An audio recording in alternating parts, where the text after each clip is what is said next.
மீனாட்சி, இங்க என்ன பண்ற? என்னை ஏன் இப்படி மறுபடியும் கஷ்டப்படுத்திக்கிட்டே இருக்கீங்க? நான் என்ன பண்ணேன்? தட்டை மாத்த வாங்கன்னு கூப்பிடும் போது முடியாதுன்னு ஒரு வார்த்தை சொல்ல முடியாதா உங்களால? எதுக்காக வாய் மூடிட்டு சம்மதிச்சீங்க? நீயே பார்த்தல தாத்தா எப்படி வம்பா பேசினார்னு. அவர் முன்னாடி நான் என்னதான் பண்ணிருக்க முடியும் சொல்லு? முதல்ல என் கூட ஜோடியா நிக்கணும். எனக்கு மாலை போடணுங்கிற ஆசையெல்லாம் இதோட நிப்பாட்டிக்கோங்க. அவர் சொன்னதெல்லாம் கேட்க கேட்க அப்படியே மனசு குளிர்ந்து போயிருக்குமே. என்ன மீனாட்சி பேசுற? நான் அப்படி சந்தோஷப்பட்டிருப்பேனா? ஒன்னும் தெரியாத மாதிரி பேசாதீங்க. நான் தான் உங்க முகத்தை பார்த்தனே, அப்படியே சந்தோஷத்துல பளிர்ல மின்னுச்சு. மீனாட்சி, நான் தெரியாம தான் கேட்கறேன். இப்போ நீ இவ்வளவு டென்ஷன் ஆகிற அளவுக்கு அப்படி என்ன நடந்துருச்சு? ஜோடியா நின்று நிச்சயதார்த்த தட்டை மாத்திக்கிட்டோம். இதுல இப்ப என்ன குடிமுழுகி போச்சு நீ நினைக்கிற? குடி முழுகிதான் போச்சு. அதான் சொன்னாரே, மாலை மாத்திக்கிட்டா நிரந்தரமா பிரிய மாட்டாங்க, தட்டை மாத்திக்கிட்டா 16 செல்வமும் பெற்று வாழ்வாங்கன்னு. இதுக்கு மேல நான் அப்செட் ஆகுறதுக்கு என்ன வேணும்? அதெல்லாம் தாத்தா சொன்னதானே. அவரே ஒரு புருடா மண்ண. ஏதோ சீரியலுக்கு கதை எழுதுற மாதிரி அவர் பாட்டு இஷ்டத்துக்கு அடிச்சு விடுறாரு. நீயும் அதை நம்பிட்டு இருக்க. எனக்கு தெரிஞ்சு தட்டு மாத்தினா செல்வம் வரும், மாலை மாத்தினா நிரந்தர சந்தோஷம் வரும்னு எதுலையும் நான் படிக்கவும் இல்லை, கேள்விப்படவும் இல்லை. அவர் சும்மா உனக்கு எனக்கும் கட்டையை கொடுக்கறதுக்கு ஏதேதோ சொல்லிட்டு இருக்காரு. நீயே பார்த்தல, நல்லா தானே இருந்தாரு. திடீர்னு சுகர்ல கை கால் இழுத்துக்குச்சு, எந்திக்க முடியலன்னு டிராமா போடுறாரு. அதுலே தெரியல உனக்கு? டிராமாவோ என்னவோ, எனக்கு இனிமே உங்க கூட ஜோடியா நிக்க வேணாம். மா, எனக்கு தான் உன் கூட நிக்க வேண்டாம். என்னமோ நானும் ஈனு இழிச்சிட்டு வந்து நின்ன மாதிரி ஓரா பேசிட்டு இருக்க.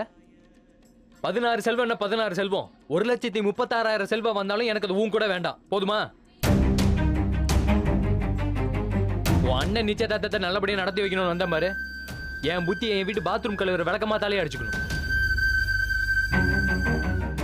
இதுக்கப்புறம் உன் முகத்தை ஏறெடுத்து பார்த்தனா என்னன்னு கேளு. சபைக்கு வந்தா தானே ஜோடியா நிக்க சொல்றாங்க. உன் அண்ணன் கல்யாணத்துக்கு கோயில் வாசல்ல செருப்பு கழட்டி போற இடத்துல நான் நின்னுக்கிறேன். அப்ப யாரும் கூப்பிட மாட்டாங்கல்ல? நீ சந்தோஷமா அண்ணன் கல்யாணத்தை நடத்திக்க, ஆளை விடு. கேட்டியா?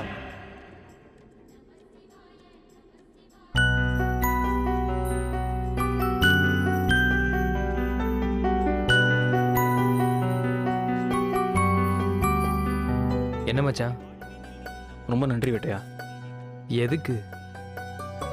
அப்பா அம்மாவும் நிச்சயத்தில் இல்லைன்னு மனசுக்கு ரொம்ப கஷ்டமாக இருந்தது. ஆனால் அந்த ஸ்தானத்தில் நீயும் மீனாட்சியும் இருந்து எங்கள் நிச்சயத்தை நடத்தி வச்சது ரொம்ப சந்தோஷமாக இருக்குடா.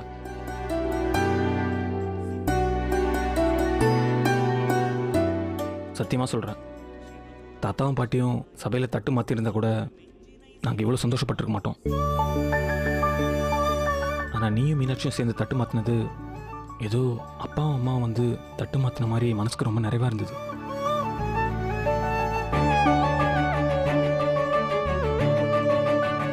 மீனாட்சி, ஒரு சின்ன வேண்டுகோள். என்ன நீ? இதே மாதிரி நீங்களும் அவரும் சபையில நிறைஞ்சிருந்து எங்க கல்யாணத்தையும் நீங்க தான் நடத்தி வைக்கணும்.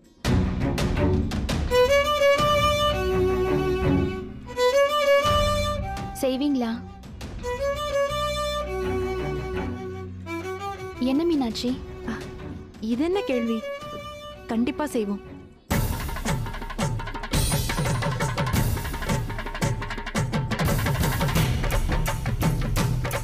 எல்லாரும் சாமி கும்பிட போகலான்னு சொன்னாங்க. நீங்களும் வாங்க. நீங்க முன்னாடி போங்க, நாங்க வந்துடுறோம். சரி, சீக்கிரம் வாங்க மீனாட்சி.